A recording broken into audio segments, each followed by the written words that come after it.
Hello guys, मैं चोर सुनील। अक्सर ये देखने में आया कि कुछ ऐसे बच्चे होते हैं जो थेरेपी करते करते काफ़ी बड़े हो जाते हैं। कुछ 6 साल, 7 साल, 8 साल, 9 साल। उसमें क्या सबसे बड़ा प्रॉब्लम होता है कि पेरेंट्स जो है वो काफ़ी स्ट्रगल कर चुके होते हैं ऑलरेडी। कई जगह थेरेपी हो चुकी है, कई लोगों से डायग्नोसिस हो चुका है, लेकिन चीज़ें वर्क नहीं कर रही। उस केस में आपको क्या करना चाहिए? क्या आपको गिव अप कर देना चाहिए या चीज़ों को कंटिन्यू करना चाहिए, या कोई ऐसी होप बाकी होती है? इसी पर डिस्कस करेंगे, मोटिवेट करेंगे, पॉजिटिव करेंगे। चैनल को सब्सक्राइब कीजिए, लाइक कीजिए, शेयर कीजिए, पूरी दुनिया में फैला दीजिए। मुझसे कंसल्ट करने के लिए 8168790299 डायल कर सकते हैं। +91 ज़रूर लगाएं अगर आप इंडिया के बाहर से कॉल कर रहे हैं। इंडियन कंसल्टेशन 1000 रुपीज़, इंडिया के बाहर से कॉल कर रहे हैं 3000 रुपीज़ अकाउंट ट्रांसफर देकर आपको मेरा अपॉइंटमेंट ईजिली मिल जाता है। तो चलिए बात करते हैं कि क्या बच्चा अगर बड़ा हो जाए 2 साल, 4 साल, 5 साल, 6 साल, 7 साल, उससे क्या फ़र्क पड़ता है और क्या हम लोगों को गिव अप कर देना चाहिए या कंटिन्यू करना चाहिए? सबसे बड़ी बात आपको कहना चाहूँगा कि ये जो बच्चे होते हैं, इनके केस में गिव अप करने जैसा कुछ नहीं होता। अगर आपको अपना बच्चा नॉर्मल करना है तो दिन रात आपको मेहनत करनी पड़ेगी, और अल्टीमेटली याद रखिए वो आप ही हैं जो ये काम कर सकते हैं। क्योंकि मैंने कई बार देखा पेरेंट्स के इंक्लूजन्स के बगैर बिल्कुल ऐसा नहीं हो सकता कि बच्चे ठीक हो जाएं। और नॉर्मली कई पेरेंट्स क्या करते हैं, थेरेपी सेंटर में उन्होंने डाल दिया, 1 घंटा सुबह 1 घंटा शाम को जा रहा है, घर पे थोड़ा बहुत प्रैक्टिस हो रही है, स्पेशल एजुकेटर घर पे भी लगा दिया है और सब चीज़ें होती जा रही हैं, एंड देन दे थिंक कि चीज़ें नॉर्मल हो जाएंगी। ये याद रखिए कि जब तक आप कुछ नहीं करेंगे तब तक कुछ भी नॉर्मल नहीं होने वाला। इसलिए गिव अप ना करें, चाहे एज कुछ भी हो, लेकिन लग करके कोशिश करना बहुत इंपॉर्टेंट है। सही गाइड होना इंपॉर्टेंट है कि क्या आपको कोचिंग सही मिल रही है, गाइडेंस सही मिल रही है, क्योंकि करने वाले आप ही हैं, आपसे बड़ा थेरेपिस्ट कोई नहीं हो सकता।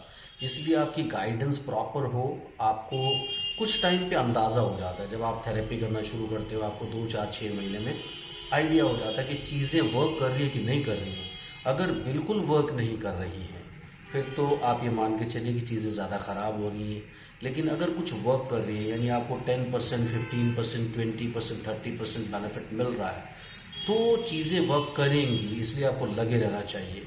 समटाइम्स क्या होता है, ये बच्चे अपने सबकॉन्शियस से कॉन्शियस माइंड में आने में, क्योंकि सारा खेल ही सबकॉन्शियस से कॉन्शियस का और कॉन्शियस से सबकॉन्शियस का है, उसमें आने में समटाइम्स ये टाइम लगा देते हैं। लेकिन जब ये टर्न होते हैं, जैसे रिग्रेस होते हैं ये, अब आप ये सोचिए कई कई बार बच्चे 1 साल, 1.5 साल की एज तक नॉर्मल होते हैं, 2 साल की एज तक नॉर्मल होते हैं, सडनली रिग्रेस करते हैं। जब रिग्रेस करते हैं तो 2-3 महीने के अंदर अंदर ही रिग्रेस कर जाते हैं। इसी तरह से जब प्रोग्रेस करेंगे वो, यानी जब नॉर्मल की तरफ आएंगे, यानी सब कॉन्शियस से कॉन्शियस ब्रेन की तरफ आएंगे, तो ये ज़्यादा टाइम नहीं लगाएंगे। ये एकदम से जिस दिन ये इम्प्रूव होना शुरू करेंगे उस दिन बहुत जल्दी से ये नॉर्मल की तरफ आ जाएंगे। इसलिए आपको फिक्र करने की कोई ज़रूरत नहीं होती। बट एज एक डेफिनेट फैक्टर होता है। जैसे कई बच्चे अब 2 साल, 2.5 साल के एज ग्रुप में होते हैं, they are like very good, उनको आप बहुत जल्दी से और बहुत अच्छे से टर्न कर सकते हैं। कुछ बच्चे ऐसे होते हैं जो बहुत बड़े हो जाते हैं, 5 साल, 6 साल, 7 साल, 8 साल। स्पेशली जब मुझे कई बार बच्चे मिलते हैं उनकी एज 7 साल, 8 साल, 9 साल होती है, उसमें मैं पेरेंट्स को सबसे पहले यही बात बताता हूँ कि आपको मिनिमम 6 मंथ्स, 7 मंथ्स का प्रोग्राम लेकर के चलना है। आपको इमीडिएटली वंडर्स एक्सपेक्ट नहीं करने हैं, क्योंकि ऑलरेडी आप क्रूशियल टाइम और क्रिटिकल पीरियड जो 2 साल से 6 साल की एज के स्पैन का होते हैं, यानी 2 साल की एज में स्टार्ट होती हैं और 6 साल की एज तक सब चीज़ें फिनिश होनी चाहिए, यानी आपका बच्चा 100% नॉर्मल होना चाहिए 6 साल की एज तक। तो वो क्रिटिकल पीरियड आप ऑलरेडी लूज कर चुके हो। समटाइम्स आप मेरे पास 6 साल की उम्र के बाद आए हो, वो चीज़ें वर्क करने में टाइम लगेगा। यानी ऐसे बच्चे में जिनकी एज 6 साल, 7 साल के ऊपर, उन्हें 2 साल, 3 साल, 4 साल का भी लग सकता है टाइम थेरेपी करने में, क्योंकि ऑलरेडी वो मेन उनका क्रूशियल और क्रिटिकल पीरियड वेस्ट कर चुके हैं। इसलिए उस टाइम पे आपको पेशेंस बनाए रखना इंपॉर्टेंट होता है। डिसीजन आपको करना होता है कि अब मैं अगर चलूंगा या चलूंगी तो रुकूंगा नहीं।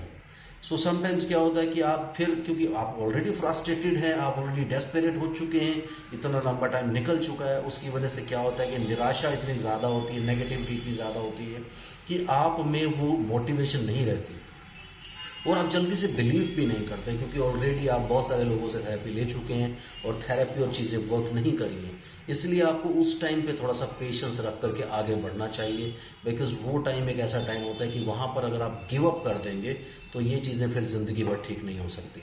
स्पेशली वो पेरेंट्स जिनके बच्चे 6 साल 7 साल 8 साल 9 साल 10 साल के हैं, वो जब वर्क करना शुरू करते हैं उन्हें पहले से माइंडसेट बना लेना चाहिए कि अब अगर मैं चला हूँ या चली हूँ तो मैं 2-3 साल 4 साल से पहले रुकने वाला नहीं हूँ। तो तब जाकर के चीज़ें आपको नॉर्मल पे मिलेंगी, अदरवाइज स्ट्रगल रहेगा। और फिर वो स्ट्रगल्स, एक तो ये कि आप 2 साल 3 साल स्ट्रगल करना चाहते हैं या ज़िंदगी भर का स्ट्रगल करना चाहते हैं, तो चॉइस आपको वहाँ पे करनी होती है। बट मैं आपको ये सजेस्ट करूँगा, नेवर से डाई, पीछे मत हटाइए, पॉजिटिवली चलिए, आगे बढ़िए और करके दिखाइए इसको, क्योंकि ये आपके लिए किसी और के लिए नहीं है। Thank you very much, bye bye.